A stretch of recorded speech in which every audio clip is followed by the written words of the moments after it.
ये बिटकॉइन का चार्ट है और इसको मैंने कैसे ट्रेड कहाँ पे लेना है वो बता रहा हूँ, क्योंकि इसमें मेरे को मालूम है कि जैसे यहाँ पे ये मैंने पहले सपोर्ट लगाया, तो सपोर्ट कहाँ से कहाँ तक लगा रहा हूँ मैं,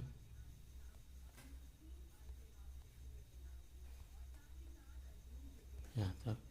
इसका रीज़न ये है कि जैसे यहाँ पे लिक्विडिटी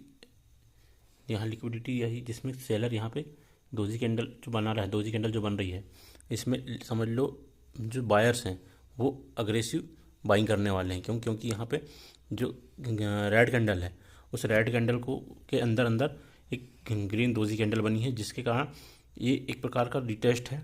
और यहाँ रेड कैंडल में, और उसके बाद अपसाइड का मूवमेंट दिखाएगा। तो आप यहाँ देख सकते हो कि जैसे यहाँ पे ये सपोर्ट लिया था, अपसाइड गया था मार्केट और बिटकॉइन यहाँ से, और फिर यहाँ पे एक कैंडल जो बहुत बड़ी ग्रीन कैंडल बनी, ग्रीन कैंडल के अंदर अंदर एक रेड कैंडल बनी और फिर डाउन साइड आया। तो उसका ये रीज़न है कि कभी भी अगर किसी ट्रेंड में है मार्केट और ट्रेंड चेंज हो रहा है, तो वहाँ पे क्या होता है कभी भी ट्रेंड चेंज होने के पहले कि किसी एक कैंडल के अंदर अंदर अगर कैंडल बन रही, चाहे दोजी बने, चाहे वो हैमर बने, चाहे इन्वर्टेड हैमर बने, तो वो समझ लो एक प्रकार का ट्रेंड चेंज हो रहा है। उसका रीज़न ये रहता है कि वो अगर ज़्यादातर रजिस्टेंस में हो, जैसे रजिस्टेंस में होता है, तो उसमें ऐसा है कि रजिस्टेंस में हो रहा है, तो जैसे मैं बता रहा हूँ आपको कि रजिस्टेंस है ये,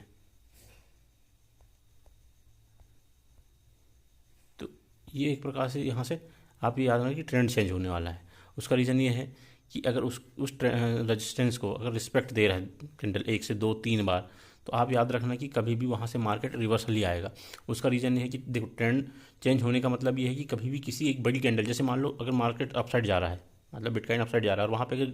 रेड कैंडल बन रही है, अगर उसी रेजिस्टेंस के आसपास कंसोलिडेट करता है, जैसे अगर कंसोलिडेट करता है, जैसे यहाँ पे कंसोलिडेट करता है यहाँ पे, तो समझ लो कि वो एक रेंज के बाद एक तो अपसाइड जाएगा रेजिस्टेंस तोड़ते हुए, या फिर डाउन साइड आएगा। मगर अगर 1 से 2-3 बार अगर रेजिस्टेंस को टच कर चुका है, तो वो ज़्यादा चांस है कि अपसाइड जाएगा अगर टूटेगा तो। और कभी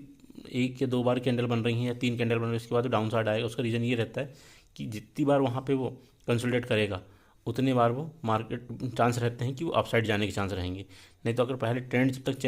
चेंज होने का तरीका कैसे है कि किसी भी एक ट्रेंड में चलते हुए किसी कैंडल, जैसे दोजी कैंडल बन रही है, इन्वर्टेड हैमर बन रही है, ऐसी कैंडल बनती हैं, तो समझ लो ट्रेंड चेंज होने वाला है, और वो भी रेजिस्टेंस के पास बने या सपोर्ट के बाद बने, तो ही ट्रेंड चेंज होगा। नहीं तो अपन उसको चेक कर